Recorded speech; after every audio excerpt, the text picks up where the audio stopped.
Historically जलपरी के दर्शन यह तो गलती से हुए हैं या इंसानों द्वारा रची गई कहानियां हैं। हेलो दोस्तों, आप देख रहे हैं आर्टविस्ट। अगर आप चैनल पर नए हो तो प्लीज सब्सक्राइब कर लो ताकि आपको समय से नोटिफिकेशन मिलता रहे। तो आज मैं बताने वाला हूँ आपको मरमेड के बारे में। तो चलिए वीडियो में आगे बढ़ते हैं।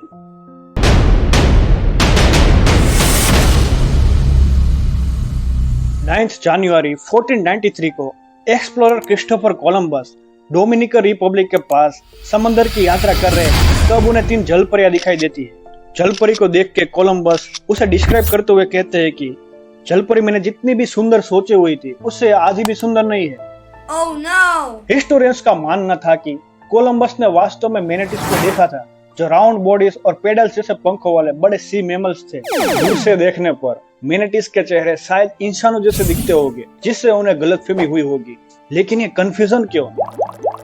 कोलंबस की मिस आइडेंटिफिकेशन में कई फैक्टर्स हो सकते हैं दोस्तों, जैसे कि डिस्टेंस एंड कंडीशंस। दोस्तों, जहाज से देखते समय उसमें भी कैरेबियंस के अक्सर हिलते डुलते पानी में आसानी से इंसानों से गलती हो सकती। उस समय के नाविकों के दिमाग में ये जलपरी की कहानियां ऑलरेडी घूम रही थी और वो शायद जलपरी को देखने के लिए एक्साइटेड भी थे, इसलिए भी शायद उनको भ्रम हुआ होगा। ऐसी ही एक कहानी है दोस्तों, जहां 1967 में कनाडा के ब्रिटिश कोलंबिया में एक्टिव पास के करीब एक नाव में सवार टूरिस्ट ने एक चट्टान पर बैठी एक जलपरी को देखने का दावा किया। जलपरी के बारे में उन्होंने बताया कि उसके बाल लंबे चांदी जैसे सुनहरे थे और वो सालमन फिश खाती हुई दिखाई दी थी। इस बात ने काफी हलचल मचाई और वहां के लोकल मीडिया ने तुरंत इस स्टोरी को उठाया।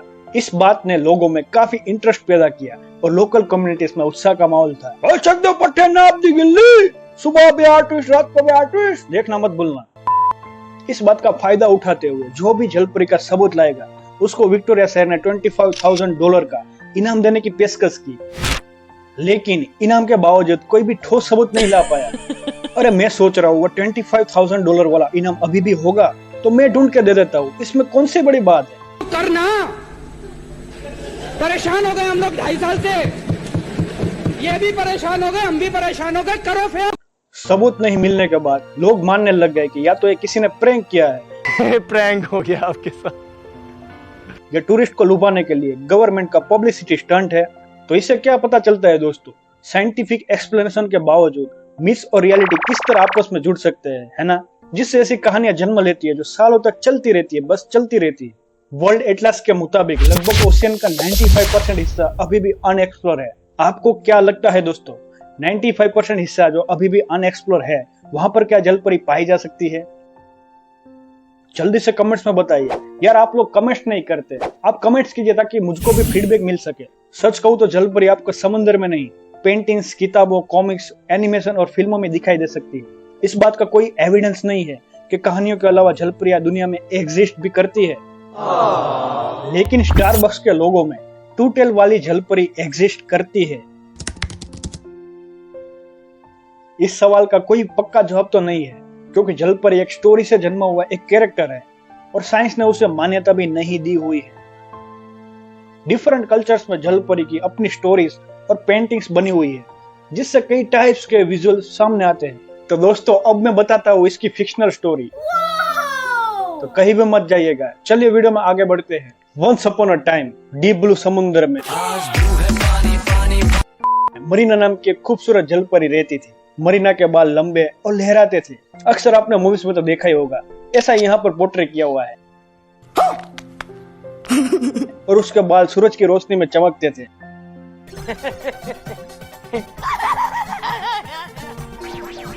मैं सोच रहा हूँ एक एक्सपेरिमेंट करते हैं दोस्तों, इसके माथे ऊपर एक सोलर पैनल फिट कर देते हैं ताकि हमें फ्री में इलेक्ट्रिसिटी तो मिल सके। अरे मुझे चक्कर आने लग गया। अरे मजाक कर रहा हूँ। वो अपना पूरा दिन कोरल रीफ को खोजने में और कलरफुल फिशेस के साथ खेलने में बिताती थी। वो समुद्र को अपना घर मानती थी। एक दिन समुद्र की सतह ऊपर तैरते समय एक शिप में राजकुमार को देखा। वो उसके खूबसूरत चेहरे और दयालु आंखों को देखकर लव एंड फर्स्ट साइड में पड़ जाती है। राजकुमार को मिलने के लिए जहाज के करीब गई और काफी एक्साइटेड भी थी, लेकिन राजकुमार ने उसे कोई भाव ही नहीं दिया। मरीना का दिल तो टूट गया, पर उसने कभी हार नहीं मानी। वो एक चुड़ैल के पास गई जो समुद्र के तल के ऊपर एक विला में रहती थी। अरे मजाक कर रहा हूँ, वो एक अंधेरी गुफा में रहती थी क्योंकि वो काला जादू करती थी। वो गुफा में ज्यादा सुटेबल रहेगा, है ना? ठीक है, समझ गया।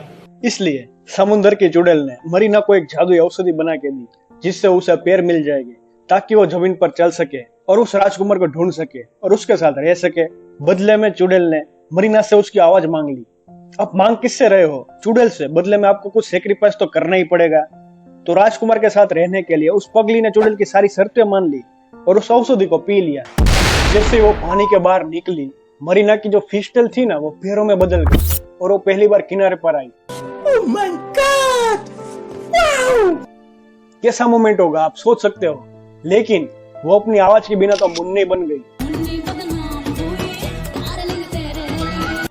आवाज के बिना मरीना राजकुमार से बात तो नहीं कर सकती थी और ये भी नहीं बता सकती थी कि वो कौन थी और कहां से आई है। बोलने में असमर्थ होने के बावजूद राजकुमार मरीना की सुंदरता और आंखों की ओर आकर्षित हुआ।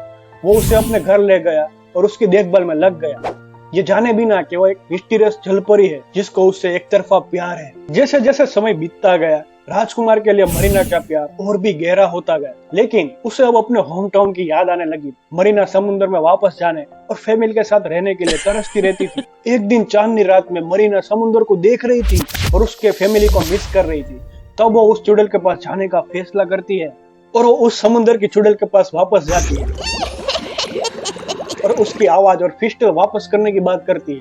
अरे आप बहन जी, लिया हुआ माल वापस नहीं मिलेगा, ताकि वो समंदर में वापस जा सके। तो आपको क्या लगता है दोस्तों, चुड़ैल मानेगी? जल्दी से कमेंट्स में बताओ। तो उस चुड़ैल ने उसका सेल्फलेस लव देख के प्रभावित हो गई और समुद्र की चुड़ैल उसकी सारी शर्तें मान लेती है और उसको आवाज और फिस्टल वापस कर देती है। उसने राजकुमार को अलविदा कहते हुए समुद्र में वापस आ गई, जहाँ वो अपने परिवार के साथ खुशी खुशी रहने लगी, ये जानते हुए कि सच्चा प्यार सभी सीमाओं को पार करके वहां तक पहुंच ही जाता है, चाहे वो जमीन हो या समंदर। आपको क्या लगता है? तो उसने भी सेक्रीफाइस दिया, राजकुमार को छोड़ के समंदर को गले लगा लिया। तो आपको कमेंट्स में बताना है दोस्तों, मरीना यानी जलपरी ने राजकुमार को सच्चा प्यार किया कि समंदर को? तो दोस्तों आज के लिए बस इतना ही। आई होप आपको वीडियो अच्छी लगी होगी। अगर आपको वीडियो अच्छा लगा तो प्लीज सब्सक्राइब कीजिए। आप में से कोई लोग सब्सक्राइब नहीं करता, प्लीज सब्सक्राइब कीजिए ताकि आपको समय से नोटिफिकेशन मिलता रहे। तो मिलते हैं अगली वीडियो में।